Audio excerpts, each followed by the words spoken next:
अल्हम्दुलिल्लाहि रब्बिल आलमीन अर्रहमानिर रहीम। अस्सलामु अलैकुम व रहमतुल्लाहि व बरकातुहू। तसव्वुफ के जोहरी पहलू के सिलसिले में आज का वाक़या सूफी का अपने मुरीदैन पर तारीक़ा तालीम का असर, यानी सूफी का तारीक़ा तालीम।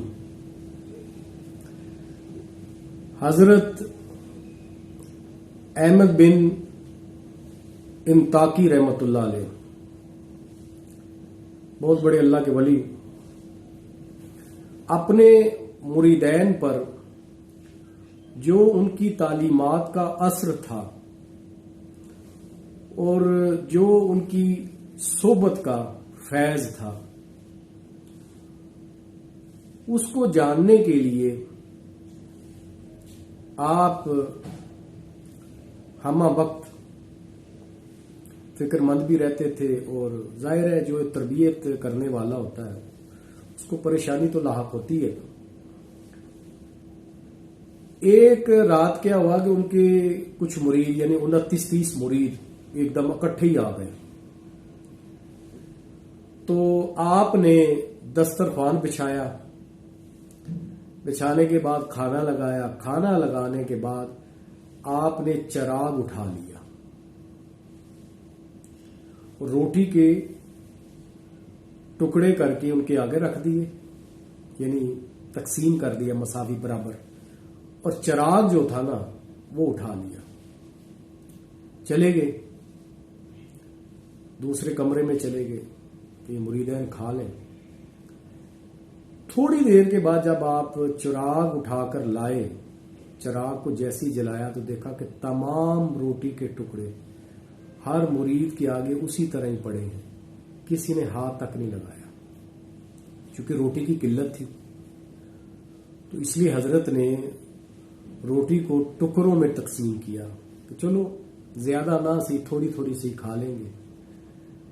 अब मुरीदों को भी पता था तो लिहाजा किसी ने भी बागर्ज़े एहसार एक टुकड़ा भी नहीं खाया। और हजरत जो है वो बड़े मसरूर हुए और बड़ी खुशी हुई उनको ये देखकर, एहसार का जज्बा देखकर। और यही इस वाक़े का जोहरी पहलू है कि उनकी खुशी की इंतहा ना रही कि मेरी जो तालीम है, मेरी जो सोबत है, अल्लाह का शुक्र है, अल्लाह का एहसान है कि मेरे जो मुरीदैन हैं उन्होंने मेरी सोबत से भी पूरा पूरा फ़ायदा उठाया है और मेरी तालीम से भी पूरा पूरा फ़ायदा उठाया, यानी अमली तौर पर। और आपको याद होगा इसी ज़िमन में एक सहाबी रसूल का वाक़या कि वो दावत पे ले गए अपने घर और चिराग बुझा दिया, खुद ना खाया। तो ये तरबियत है, ये वही तरबियत है जो रसूल अल्लाह ने की, सहाबा की। सहाबा से वो तरबियत चलती हुई सूफी इकराम तक आई, वली अल्लाह तक आई, या अल्लाह के नेक बंदों तक पहुंची। आज आप अपने इर्द गिर्द देखें, ये तरबियत तो बड़ी दूर की बात है, ये तरीका तालीम तो बहुत ही दूर की बात है। क्या कोई ऐसा अमल आपने देखा और क्या मुझे आप बता सकते हैं? मुझे बड़ी खुशी होगी कि कोई ऐसा पीर जो मुरीदों के लिए तमाम करता हो खाने का, और ना सिर्फ उनके आगे खाना सजाता हो और उसके बाद जो है उनको मौका देता हो कि पहले मुरीदैन खाएं फिर बाद में मैं खाऊंगा। जबकि आज आप देख रहे हैं इसका उल्टा है, पीर साहब तो बैठे खा रहे होते हैं और मुरीद खिला रहे होते हैं। और ये कितनी बड़ी बड़ी गद्दियां हैं, बड़े बड़े इस वक्त जानशीन, सजादा नशीन, इनका लाइफस्टाइल चेक करें आप। खाना तो बड़ी दूर की बात है, खिलाने वाला भी जो कॉन्सेप्ट है, ये लंगर खाना जिसे कहा जाता है, वो भी मुरीदों की जेब से चलता है। उसकी वजह ये है कि ये जितने भी ये सजादा नशीन या गद्दी नशीन ये पीर साहब होते हैं आजकल के भी जो है, तो इनकी कोई कारोबार तो होता नहीं इनका, ना इनकी फैक्ट्रियां ना जमीनें। तो ये सारा निज़ाम इनके दरबारों का जो है वो मुरीदैन की जेब से चलता है। तो यही इस वाक़े का जोहरी पहलू है कि ना सिर्फ वो तरबियत किया करते थे उनके खाने पीने का ख्याल भी रखा करते थे। और ये वो उस तरबियत का तसलसल है जो तरबियत सहाबा की है रसूलुल्लाह सल्लल्लाहु अलैहि वसल्लम।